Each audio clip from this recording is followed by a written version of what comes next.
अस्सलाम वालेकुम व्यूवर्स। अभी हम आपके सामने टास्क 2 का सॉल्यूशन डिस्कस करेंगे। तो क्वेश्चन क्या है? टास्क नंबर 2 क्या है? पॉलिसी रिव्यू करनी है हम।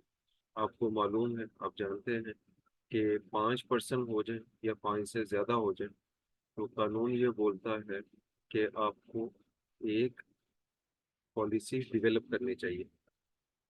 तो यहाँ पे इतनी इंपॉर्टेंट चीज़ है पॉलिसी।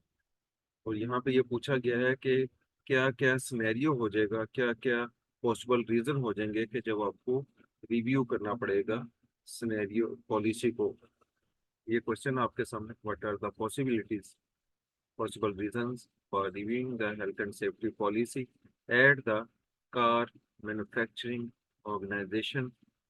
तो आपने ये लिखने हैं और 12 बुलेट पॉइंट आपने लिखने हैं। 12 नंबर का है तो 12 आपने बुलेट पॉइंट लिखने हैं। नोट में निगोश साहब ने दोबारा आपको एक एडवाइस की है, you should support your answer where applicable using relevant information from the scenario. आपने सिनेरियो से उठा के देनी है जी, सबके सब। ये जो बुलेट पॉइंट है, ये सारी इंफॉर्मेशन आपने सिनेरियो के रिलेटेड देनी है। तो चलते हैं हम इसके सोल्यूशन की तरफ, इसके आंसर की तरफ। तो आंसर है टास्क नंबर 2 का, ये फर्स्ट बुलेट पॉइंट है आपके सामने।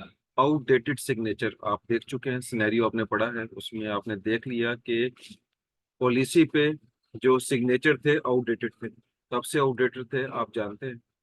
The health and safety policy still bears the signature of a retired site manager. अभी तक भी रिटायर्ड एक ऐसा मैनेजर था, साइट मैनेजर था, जिसने उस पर साइन किए हुए थे और उससे रिटायर्ड होकर भी अरसा गुजर चुका था। Indicating the need for an update to reflect current leadership and responsibilities. तो ये पहली रीजन है जी रिव्यू होने की।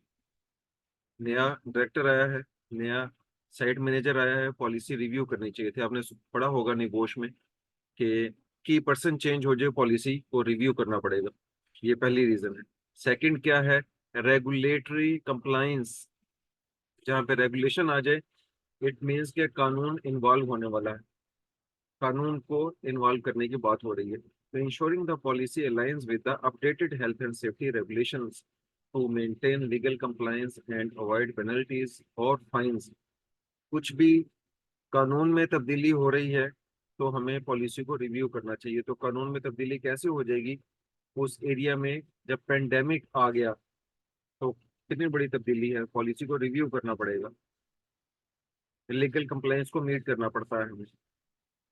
New technologies.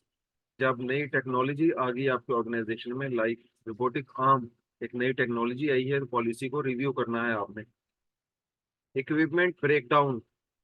जब ऐसा हो जाए, मेन इक्विपमेंट ब्रेकडाउन हो जाए जो आपके काम के लिए बहुत इंपॉर्टेंट था, जैसा कि वैक्यूम एक्सट्रैक्टर सिस्टम ब्रेकडाउन हुआ, तो पॉलिसी को रिव्यू करना था आपने।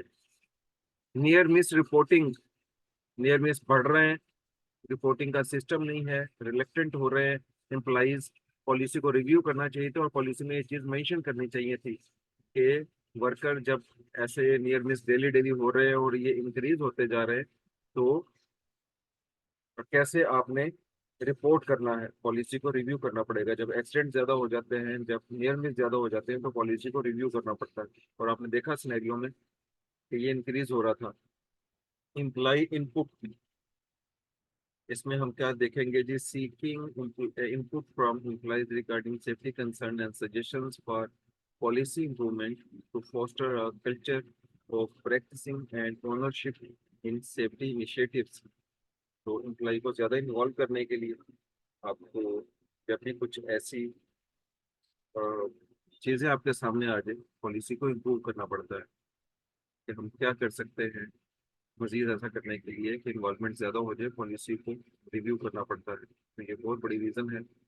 Remote work arrangements. जैसा कि आपने देखा सिनेरियो में कि वर्कर, कुछ वर्कर को रिमोट काम करना पड़ेगा, वर्क एट होम करना पड़ेगा, तो पॉलिसी को रिव्यू करना पड़ेगा। ये चीजें पॉलिसी में चेंज करनी पड़ेगी कि वर्कर जब यहाँ काम कर रहे थे तो सिनेरियो को छोड़कर अभी घर में काम करेंगे, तो उनके लिए पूरा हमें चीजें चेंज करनी पड़ती हैं। तो पॉलिसी रिव्यू होगी यहाँ पे। तो ये देखिए, यहाँ पे जो वर्ड्स हैं, मैंने यहाँ से वर्ड्स छुपा लिए हैं, प्लीज आप वो वर्ड ऐड करके ही अपने अपने आंसर लिखिएगा। मैं ये सब इसलिए किया है कि आप सबके आंसर कहीं मैच ना कर जाए और आपको प्लेजरिज्म में ना आ जाए। तो पॉइंट नंबर 8 है contractor engagement reviewing policy related to contractor safety induction to ensure they adequately address site specific hazards and procedure as seen in the scenario.